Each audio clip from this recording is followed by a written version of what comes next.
Амандық, Жазира Ибарагим қызы. 10-шы сынып оқушысы, Алматы облысы, Жамбыл ауданы Қазыбек бек ауылында туып өстім.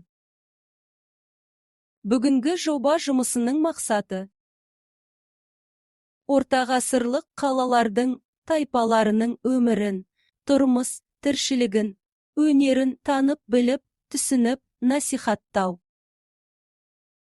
Ата-бабамыздың рухани және материалды мәдениетін жас ұрпаққа заманауи нұсқада жеткізу.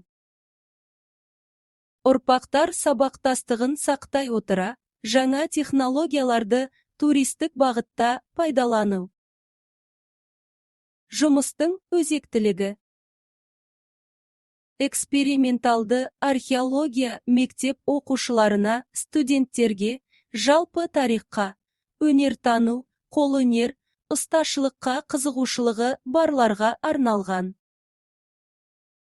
Осы арқылы қаланың күйбелең тіршілігінен арылып, табиғат аясында рухани демалып қана қоймай, ата-бабаларымыздың қалай өмір кешкенін егжей-тегжейлі танып, түсіне аламыз.